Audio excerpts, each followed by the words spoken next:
60 hertz, 90 hertz, 120 hertz display के बारे में तो ऑलरेडी हर मोबाइल कंपनी आपको मार्केट कर चुकी है कि भाई हमारे मोबाइल में ये बेनिफिट है कि हमारी मोबाइल की जो स्क्रीन है वो रिफ्रेश होती है at a high refresh rate. और दूसरी तरफ अगर आपके फ्रेंड्स या आप खुद गेमिंग में इंटरेस्टेड हो तो आप ऑलरेडी जानते हैं कि हायर FPS जो वर्ड यूज़ होता है वहाँ पे वो होता है FPS, कि अगर ज़्यादा FPS होती है गेम्स में या वीडियोज़ में तो ज़्यादा स्मूथ एक तरह से हम कह सकते हैं कि जो हमारा एक्सपीरियंस है वो होता है। क्योंकि नॉर्मली सब लोग बोलते हैं FPS में क्या समझने की। सो लेट मी 10-15 सेकंड में आपको बताता हूँ कि पहले FPS होता क्या है। द थिंग इज कि there is nothing called as video. Video के जैसा कुछ होता ही नहीं है। वीडियो का मतलब होता है कि आपका कैमरा, जो भी कैमरा, चाहे मोबाइल कैमरा या DSLR है, जो भी है, वो 1 सेकेंड में, फ्रेम्स पर सेकेंड इज फ्रेम्स टेकन पर सेकेंड, तो 1 सेकेंड में आपका कैमरा जो भी आपकी FPS है जिस पे आप वो शूट कर रहा है वीडियो, उतनी फ्रेम्स खींचता है एक के बाद एक, और जो ऑडियो वो कैप्चर कर रहा है साइमल्टेनियसली, उन दोनों को एक साथ जोड़कर एक जो रिजल्ट आता है उसको हम वीडियो बोलते हैं।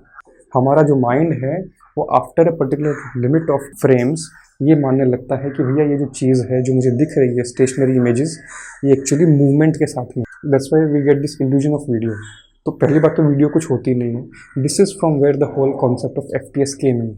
इसमें 3 से 4 मेजर फैक्टर्स हैं पहले हमें समझने के लिए कि वाकई में FPS हाई होना या किसी स्क्रीन का रिफ्रेश रेट हाई होने से क्या हमें वो बेटर एक्सपीरियंस मिलेगा जो हम लोग नॉर्मली मोबाइल फ़ोन्स या कोई भी डिवाइस, लैपटॉप वगैरह खरीदते हैं। So let me put it in a simple way, वरना तो वीडियो बहुत ज़्यादा बड़ी हो जाएगी। पर इसके मेजर 3 फैक्टर्स हैं, उसमें भी थर्ड वाला फैक्टर हम 2 तरह से डिवाइड कर सकते हैं। पहला चीज़ तो यह है कि आपका डिस्प्ले, जो भी आपको दिखा रहा है कंटेंट, चाहे वो गेम हो चाहे वो वीडियो हो, क्या वो डिस्प्ले आपको उतनी ज़्यादा इमेजेस पर सेकंड दिखा सकता है? क्या आपका डिस्प्ले हर सेकंड इतनी बार रिफ़्रेश होता है कि वो आपको हर रिफ़्रेश पे एक नई इमेज दिखा सके, जो कि मेजर होती है हर्ट्ज़ में। हर्ट्ज़ मतलब बेसिकली आपकी फ्रीक्वेंसी हो गई कि रिफ़्रेश की आपकी फ्रीक्वेंसी क्या है, जिसको हम रिफ़्रेश रेट बोलते हैं। तो डिस्प्ले की जो रिफ़्रेश रेट है वो होगी 30 FPS, 60 FPS, 90 FPS, कुछ भी हो सकती है। सो नाउ अगर आपका डिस्प्ले हायर रिफ्रेश रेट दिखा सकता है तो it is only one part of equation. क्या ठीक है, आपके पास एक डिस्प्ले है जो 120 हर्ट्ज तक दिखा सकता है। नॉर्मली इसमें भी कैविएट होता है कि आपका जो डिस्प्ले होता है वो लॉक्ड होता है कि भाई वो 30 FPS दिखा पाएगा, मतलब वो 30 हर्ट्ज दिखा पाएगा, 60 हर्ट्ज दिखा पाएगा, 120 हर्ट्ज दिखा पाएगा। इसलिए अभी एक नई टेक्नोलॉजी आई मोबाइल में जो कि भाई आपकी जो रिफ्रेश रेट है वो कितनी भी ऊपर नीचे कर सकता है वो एज पर रिक्वायरमेंट। ऐसा खाली लॉक नहीं रहता है वो कि हाँ मैं 30, 60, 90, 120 पे ही refresh rate will be locked. So that is one of the new technologies जो आजकल मोबाइल में आई है। अब आते हैं सेकंड पार्ट पे। पहला एलिमेंट हो डिस्प्ले, सेकंड है कैप्चरिंग या प्रोसेसिंग। मतलब क्या? मतलब ये कि अगर आप वीडियो देख रहे हैं उस डिस्प्ले पे जो खुद 30 FPS पे ही शॉट हुई है, तो आपका 120 FPS का भी जो डिस्प्ले का है मोबाइल में या आपके टीवी में थोड़ा अलग डिस्कशन हो जाता है, बिकॉज वहाँ पे कुछ नई टेक्नोलॉजीज़ जो वो देते हैं नॉर्मली इन ट्रू मोशन करके अलग अलग नाम रहते हैं, उसमें वो एडिशनल फ्रेम्स इंसर्ट कर देते हैं ताकि थोड़ा इंटरपोलेट करके थोड़ा जो आपको फ्लूइड मोशन जैसा इफेक्ट लगे। बट एटलीस्ट जो आपके मोबाइल फ़ोन्स जो हैं स्पेशली उस पर इस तरह का कुछ इन फ्लूइड मोशन वाला बेनिफिट जो है कि एडिशनल फ्रेम्स इंसर्ट करने वाला नॉर्मली कहीं पे मिलता नहीं है। नॉर्मली आई एम सेइंग, कोई अगर एक आदमी हो तो बात अलग है। तो आपका जो कंटेंट है that should also be high FPS to enjoy the high FPS experience on a high hertz display. दूसरा चीज़ ये, वीडियो तो फिर भी ठीक है, एक बार रिकॉर्ड हो गई और आपने दिखा दी। एक बार अगर आपने 120 FPS की वीडियो रिकॉर्ड कर दी तो वो वीडियो 120 FPS पे अगर आपका डिस्प्ले कंपेटेबल है तो दिखा तो देगा। बट गेमिंग में तो अलग चीज़ होती है कि आपका जो लैपटॉप है या आपका मोबाइल फ़ोन है या आपका जो भी डेस्कटॉप है जिस पे आप गेमिंग करते हैं, या इनफैक्ट प्ले स्टेशन या एक्सबॉक्स जो भी है, जो उस गेम को प्ले कर रहा है, अगर वो आउटपुट ही नहीं दे पा रहा है उतनी हाई FPS पे, तो irrespective of your display but obviously आपका जो एक्सपीरियंस है वो लिमिटेड रहेगा। तो आपका जो कंटेंट पार्ट है जो प्रोसेस हो रहा है, अगर आपका मोबाइल फ़ोन है जो 120 hertz normally, I am just giving example, support कर रहा है, नॉर्मली अगर 120 हर्ट्ज के सेगमेंट का मोबाइल होता है तो उसका प्रोसेसर भी अच्छा होता है। Let's take about these fellows who are seeing 60 FPS या 90 FPS, जो मिड रेंजर होते हैं जिसमें 60 to 90 FPS दे रहे हैं मोबाइल कंपनी वाले without giving you a proper processor.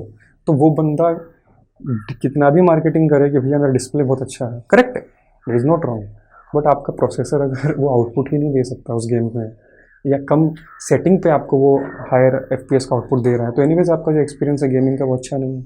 इसलिए कई लोग बोलते हैं कि यार हमारे मोबाइल पे जो PUBG है वो हाई सेटिंग पे ही चलता है, अल्ट्रा हाई पे नहीं चलता या कहीं पे लो पे चलता है, ऑल्दो आपकी जो रिफ्रेश रेट है वो आप 60 हर्ट्ज की है उस पर। तो that is also one thing to consider. ये 2 चीज़ तो फिर भी हो गई टेक्निकल चीज़। जो बेसिक चीज़ है कि आप जो भी देखते हैं वो देखते हैं तो आंखों से हैं। और ये जो पूरा कॉन्सेप्ट है एफपीएस का, वो आया कहाँ से? आज से 100-150 साल पहले जब पहली बार वीडियोग्राफी चालू हुई थी, तब ये रिसर्च हुआ कि भाई हमारी आंखों को किसी भी चीज़ को वीडियो परसीव करने के लिए कितनी इमेजेस लगती हैं 1 सेकंड में। उसमें अलग अलग लोगों का अलग अलग मैट्रिक्स आया। तो उसमें ये था कि भाई नॉर्मली एक बंदे को around 24 FPS would be the minimum limit. भाई 24 फोटो अगर आप दिखाओगे ऑन एन एवरेज, किसी को 15 to 16 FPS पे भी वीडियो लगने लगती है।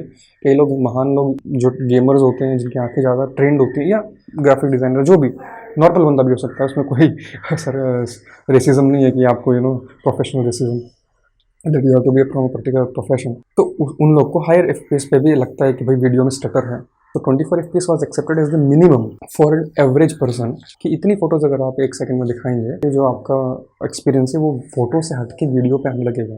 तो आप ये समझिए कि वीडियो का एक्सपीरियंस होने के लिए 24 FPS is more than enough. तो फिर ये हायर रिफ्रेश रेट या हायर FPS होने से हमारी आंखों को बेनिफिट क्या है? हम तो वीडियो दिखते हैं, and practically when you see also आपको डिफरेंस दिखता है।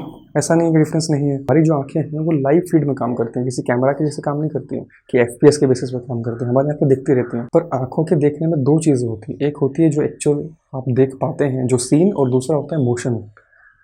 बिकॉज अभी ज़्यादा मैं टेक्निकल में तो नहीं जा रहा, बट द थिंग इज़ कि एज अ स्पीशीज़ हम लोग, जो हमारे पूर्वज हज़ारों 2000 5000 साल पहले से जब जंगलों में रहते थे या कहीं पे भी रहते थे, तो सबसे पहली चीज़ जो थी, जो युद्ध होते थे या कुछ भी होते थे, तो motion was the first thing for survival. आपको जिंदा रहना है तो अगर जंगलों में है तो जानवरों से बचना है, जानवरों को मारना है पकड़ कर, या अगर आप ऑर्गेनाइज्ड वे में है, थोड़ा इंडियन साइड में है, हरप्पन या इंडस वैली में है, तो आपको भाई आपकी जो सिटी है वहाँ पे आप युद्ध कर रहे हैं किसी के साथ, या कम्पीट कर रहे हैं, भाग रहे हैं, जो भी प्रतिभा है, उन सब के लिए motion was one of the things. तो हमारा जो डेवलपमेंट हुआ है, तो छोटी बात बता रहा हूँ, ह्यूमन तो 5 लाख साल से भी ज़्यादा टाइम से रहे हैं धरती पे एज ए स्पीशीज। तो वो एक आंखों के जो फीचर है, बोल सकते हैं कि it is also of perception of the scene, and also आप ये बोल सकते हैं कि सीन देखता है प्लस मोशन देखता है। तो आपका जो आंखों का देखने का परसेप्शन है रिजोल्यूशन का, वो तो 24 FPS के बाद में you see it as a video. लेकिन उसके बाद जब FPS बढ़ती है किसी डिस्प्ले की, तो आपकी आंखें जो है, बिकॉज अगर कुछ चेंज हो रहा है उस पर, तभी आप अब स्क्रीन पे भी मान लो 60 हर्ट्ज पे आप सेम फोटो दिखा रहे हो, इतना फर्क नहीं पड़ेगा आपको, क्योंकि कुछ मोशन नहीं हो रहा होता है उस पर जैसा कि गेमिंग है या वीडियो है, उसमें हर फ्रेम अलग होती है, तो उसमें एक मोशन का फ़र्क आता है जो हमारी आंखें परसीव करती हैं। तो जितना ज़्यादा डेटा होता है, हमारी आंखें नॉर्मली उतना ज़्यादा मोशन जो है वो देख पाती हैं। उसी से हमें जो फ्लूइडिटी का एक एहसास होता है ना, कि रियल लाइफ टाइप लग रहा है, वो हमें उस चीज़ से आती है कि यार हायर रिफ्रेश रेट हमें इसलिए वो इतनी सूदिंग और प्लीजिंग लगती है। तो द थिंग इज़ कि भाई कितना FPS जो है विच इज़ बेटर, क्योंकि आप तो बोलोगे हायर द बेटर, कल को आप 1000 FPS ले आओगे तो करोगे क्या उसका? द पॉइंट इज़ कि हमारी बॉडी जो है वो सर्वाइवल के लिए बनी है, इम्प्रेस करने के लिए नहीं बनी। इम्प्रेस करने के लिए ट्रेनिंग लगती है, जब हम ट्रेन करते हैं अपने आप को। हमारी बॉडी जो बनी है वो सर्वाइवल के लिए बनी है।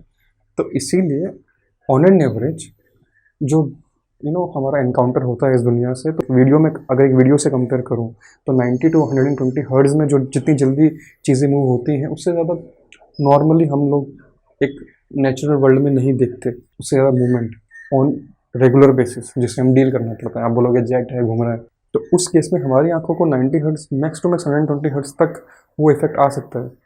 उसके बाद में ऐसा नहीं कि आप देख नहीं सकते, but then it is more about कि ठीक है मेरे को मिल रहा है, फीचर तो मिल रहा है, it doesn't really change your experience that much. मेरा 120 हर्ट्ज को 240 हर्ट्ज से अगर आप कंपेयर करें साइड बाई साइड, तो ज़मीन आसमान का फर्क नहीं दिखने वाला आपको, बिकॉज आपकी आंखों की भी लिमिट है। You are built to survive, not to impress anyone.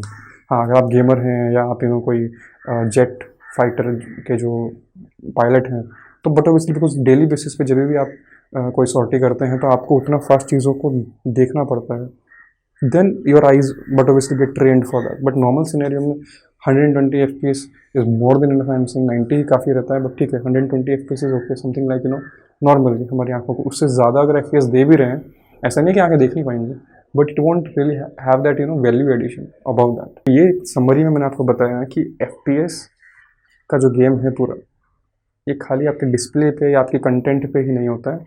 It also depends on your processor जो आपको वो FPS आउटपुट करके दे रहा है। It's a whole package.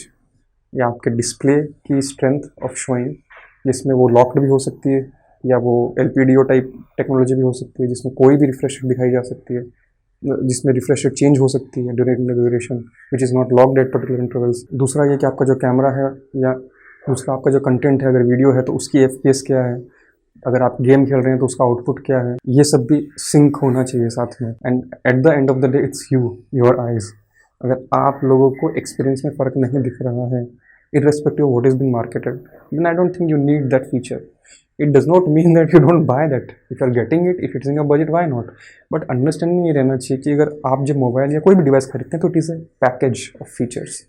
So sometimes, जैसे मैंने 5G वाली वीडियो में भी बताया था कि if this particular feature for you is not being relevant, लेकिन दूसरा मोबाइल मिल रहा है जिसमें ये फीचर नहीं है बट दूसरा फीचर जो आपको रिलेवेंट है वो है, then you should always go for that feature. So this was all about what you could have learned about FPS normal scenario, कि FPS क्या होता है, FPS में जो इम्पोर्टेंट फैक्टर्स है वो क्या है। तो चलिए मिलते हैं नेक्स्ट वीडियो में, तब तक मस्त रहिए, आनंद में रहिए। तो अगर आपको ये वीडियो पसंद आई तो please like, share and subscribe and press the bell icon, because without bell icon nowadays YouTube does not notify you about anything. तो if you really like the content, आपको लगता है कि आगे की वीडियोज़ आपको देखनी है, तो प्लीज़ बेल आइकन ज़रूर दबाइएगा। मिलते हैं नेक्स्ट वीडियो में, तब तक मस्त रहिए, आनंद में रहिए।